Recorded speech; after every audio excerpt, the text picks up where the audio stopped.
My name is Marta, and in this Red Gaming Tech video I'm here with some news from the gaming world in the last 24 or so hours with just a sprinkle of tech for a little bit of flavour. Now before I go on, I just want to say, for those of you who have watched Paul's last couple of videos or my video the other day, fortunately I am unwell at the moment, was officially diagnosed with a chest infection. I am feeling a lot better, but as you can probably tell, still not 100%.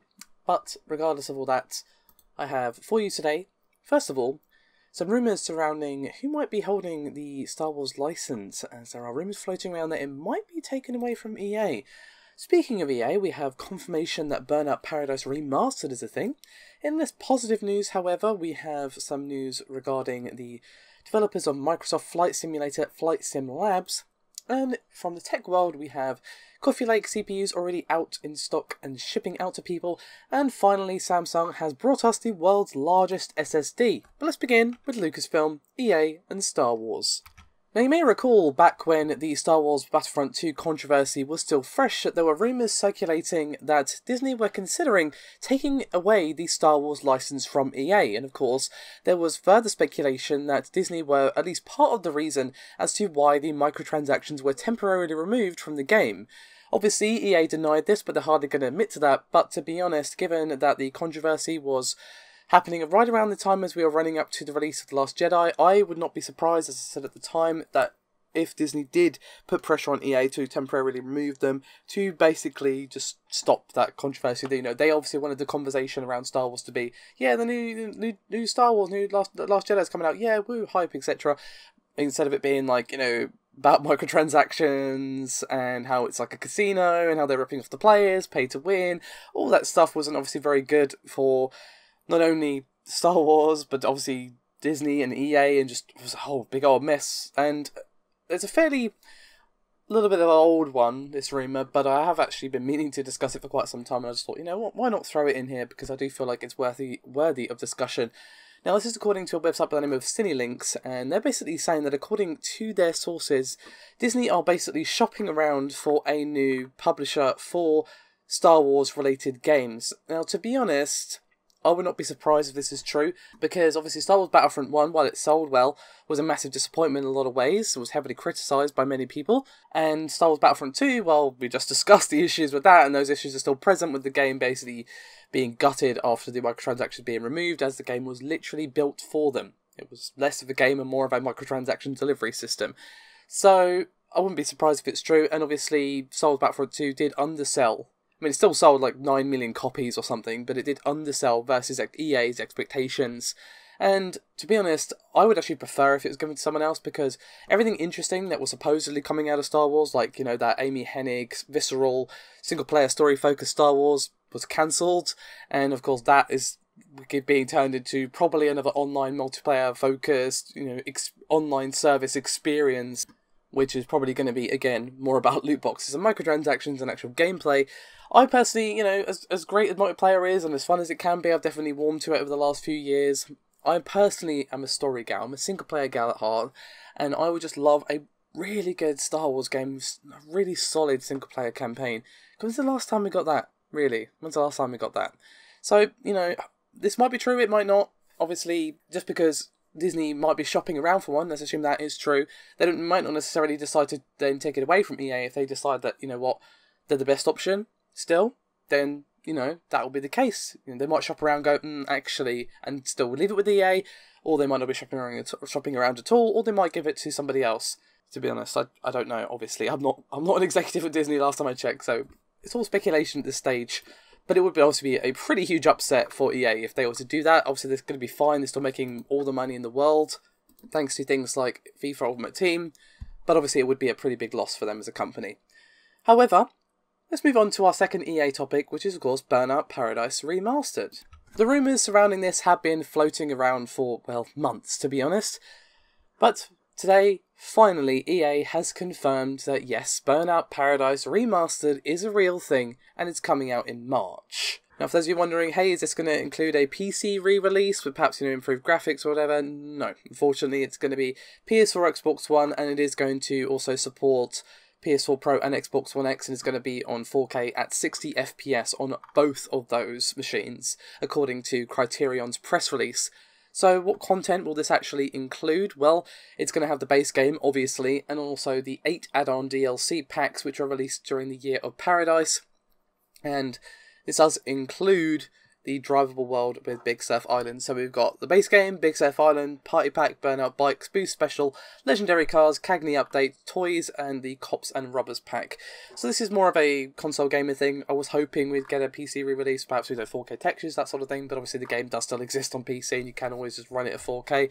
But regardless of that, it has been confirmed for PS4 and Xbox One, and as already said, it is going to have scaling for the X and the Pro, respectively. So let's move on to our next topic, which is FlightSim Labs. Now you can say, oh, okay, but they shouldn't have pirated the game. Okay, yes, agreed, but I would also argue that the developer shouldn't be putting in malware that literally takes people's personal information. Now the reason they have said they did this is that, quote, they've said that, quote, it was a specific method used against specific serial numbers that have been identified as pirate copies. This method has successfully provided information that we're going to use in our ongoing legal battles against such criminals. So basically, this piece of code or malware that they put in the DLC was checking for serial numbers that were known to be available on various pirating websites, which obviously I'm not going to name here for obvious reasons. And if it was found in that game, then there goes your personal information, and they're arguing, hey, this helps us take these people to court or whatever. But obviously, this has resulted in people's personal information being A, taken without permission, and B, compromised as well. Now, there was a rather lengthy forum post from Calamaris on the FlightSim Lab forums, which of course I'll link in the description below, and they have addressed the issue. Now, basically, they have said that, quote, I want to reiterate and reaffirm that we as a company and as flight simmers would never do anything to knowingly violate the trust that you have placed in us by not only buying our products but supporting them and FlightSim Labs. We are, with the majority of our customers, understand that the fight against piracy is a difficult and ongoing battle that sometimes require drastic measures. We realise that a few of you were uncomfortable with this particular method, which might be considered a bit heavy-handed on our part. And if you actually look at the forum post, which again is going to be linked in the description below, this person then goes on to argue that there are no tools placed in the legitimately purchased copies, and it's only going to be put in the pirated copies. And basically what I already said, that they check for serial numbers, and this is only in the pirated versions, blah, blah, blah. But obviously this has caused people to have a bit of a stir, to feel a bit, disturbed, even if they themselves haven't pirated the game, even if they bought it legitimately. I'll be a bit concerned that this developer thinks this is okay. So yeah, I understand you're frustrated and you want to stop people from pirating your game. I understand. But A, this is also illegal to take people's personal information without their permission and literally stealing it via malware. B, none of this is going to stand up in court. If you try to take someone to court whose name you only got because you stole their information, you might find yourself in a bit of hot water yourself. But C, you've also shown that you are willing to resort to a rather, shall we say, underhanded method. Again, I can understand the frustration of a developer trying to fight against piracy, but I would say that this is massively way too far, to be honest, and has shown that you're willing to do this sort of thing. Why would someone trust you with their money and support? You say, oh, no, it's only for pirates, guys, it's fine. It's like, yeah, okay, but just saying they're pirates doesn't change the fact that this is still illegal, and also really, really immoral as well. Regardless of your opinions on piracy, your developer should never expose your computer like that, ever. Ever. Basically, you have shown that you think it's okay to put malware onto someone's computer without their permission, take their personal information without their permission, and then basically store it somewhere that's insecure and someone's bank details have gotten stolen. Regardless of your opinions on piracy, that's not okay. You don't get to do that and be like, oh, it's pirate, guys, it's fine. Okay? We're talking about someone who downloaded a video game illegally, not someone who's murdered an entire village worth of people or whatever. And again, this is fraud and illegally accessed personal information, so yeah. I don't think, oh, it's piracy, guys, it's fine, is a valid excuse, but that's just me. So, yeah, not great, to say the least. Anywho, let's move on to Coffee Lake, as the new Coffee Lake CPUs are already in stock and shipping out to people. We're going to be getting a bunch more SKUs coming out, but we have some already available and already shipping out to yourselves as well. So according to Provantage, we are looking at 220 to 200 to 220, excuse me, US dollars for i5 SKUs, and we have the i5 8600 for 220, 8500 for 200, for 135 Pentium Gold G5 600 93, G5 500 83, Celeron 4920 is going to be 62 US dollars. However, there is yet any sign of any 8-core CPUs, and there's not any Z390 motherboards yet either. Rumours are that these are going to be launching in the summer, probably to compete with Zen Plus. That would not be all that surprising at all. So they're probably just holding that back, so it comes out, they've got something to challenge Zen Plus with, and that comes out in April.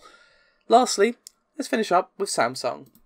Now, you may recall that about 2 years ago, Samsung released a 15.36, yes, 15.36 terabyte drive that they said had the most capacity of any SSD, but Samsung obviously not content just to sit back and dust their hands off and go, well, we're done here. They have completely dismantled that prior effort and have now revealed something that has twice the capacity. It has, as you might expect, 30 terabytes of space, which is pretty nuts, I'm sure you would agree. It also has a read-write speed of 2100 megabytes per second and 1700 megabytes per second, and it is created with 512 gigabytes 3D vertical NAND chips, about half the size of the newest 1 terabyte ones which we had late last year. This is one of the interesting things about tech that I do find very interesting, and one of the things that definitely attracts me to technology as a subject is how fast it can actually move. Like, something that was considered top of the line even a year or two ago is now being completely outdone by something that makes it look, well, silly by comparison, and how far we've come in a fairly short space of time, not only with memory but obviously in the graphics and all that sort of thing, is definitely interesting to look at, especially when you look back over the years and just go, wow, okay. It's kind of crazy how fast things move, I guess, is what I'm trying to say, but still 30 terabytes. See, you would say that, oh, I'm never going to fill that, but I said about that about my 2 terabyte drive, and I'm constantly having space issues, so you could probably find a way to fill it quite easily, actually, especially as game sizes are getting bigger and bigger as well. Anyway, that is me done for this video. Thank you very much for watching. Bye-bye.